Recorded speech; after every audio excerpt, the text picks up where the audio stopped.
Hello everyone, आज हम start करने वाले हैं पॉलिटी के चैप्टर वाइज प्रैक्टिस से जो भी एसएससी द्वारा लास्ट 5 इयर्स में पूछा गया है।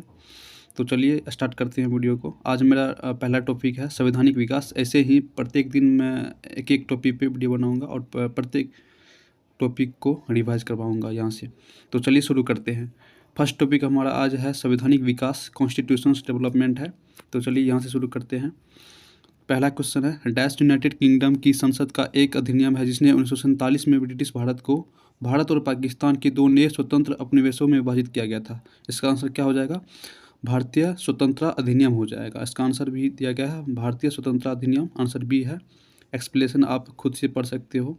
दूसरा क्वेश्चन है, निम्नलिखित में से किस अधिनियम को भारतीय संविधान के पूर्वगामी के रूप में माना जाता है? पूर्वगामी के रूप में माना जाता है। तो आंसर क्या हो जाएगा? इसका आंसर हो जाएगा सी, भारत सरकार अधिनियम 1935। भारत सरकार अधिनियम 1935 ईस्वी को संविधान के पूर्वगामी के रूप में माना जाता है। ठीक है।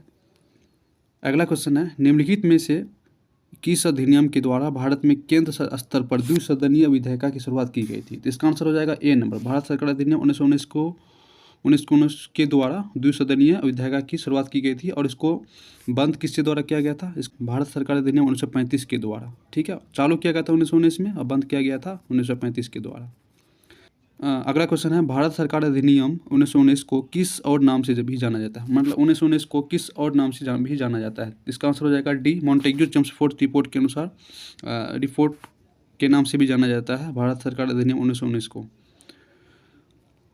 निम्नलिखित में से अगला क्वेश्चन है, निम्नलिखित में से किस सुधार के कारण 1919 का भारत सरकार अधिनियम लागू किया गया था? किस सुधार के कारण लागू किया गया था? हो जाएगा मॉन्टेग्यू चेम्सफोर्ड सुधार अधिनियम के कारण इसको लागू किया गया था। अगला क्वेश्चन 6 नंबर क्वेश्चन है, भारतीय संविधान का संरचनात्मक भाग ढांचा काफ़ी हद तक डैश किस अधिनियम से लिया गया है? तो आंसर हो जाएगा 1935 के अधिनियम से लिया गया है। आंसर सी दिया गया था।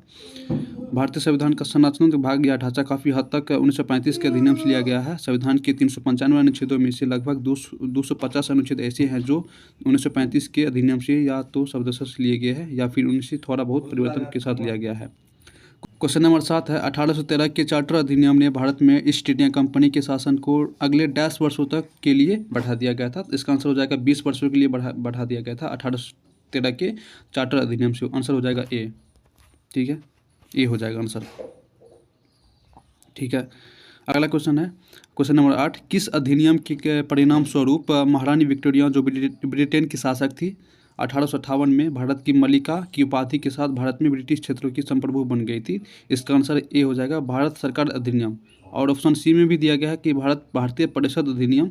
ये दोनों में कन्फ्यूजन रहेगा, तो इसका आंसर ये हो जाएगा इसका आंसर हो जाएगा भारत सरकार अधिनियम, आंसर ए।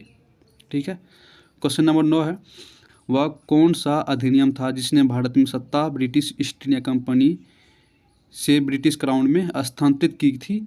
तो आंसर हो जाएगा डी, 1858 का अधिनियम जो है डी हो जाएगा इसका। सीजीएल में पूछा गया क्वेश्चन है 2019 में, आप लोग देख सकते हो। क्वेश्चन नंबर 10 है कि ब्रिटेन के किस कानून के द्वारा भारतीय प्रतिनिधियों को भारतीय संविधान परिषदों इंडियन लेजिस्लेटिव काउंसिल के चुनाव में पहली बार सीटों का आवंटन किया गया था? पहली बार सीटों का आवंटन किस में किया गया था, कौन से अधिनियम में? तो आंसर बी हो जाएगा भारत परिषद अधिनियम 1892 में पहली बार सीटों का आवंटन किया गया था। ठीक है। क्वेश्चन नंबर 11 हो जाएगा, भारत के संविधान में डैश से कई संस्थागत विवरणों और प्रक्रियाओं को लिया गया था? यही हो जाएगा आंसर ए हो जाएगा भारत सरकार अधिनियम 1935 से लिया गया है। लगभग 250 अनुच्छेद लिया गया था। ठीक है।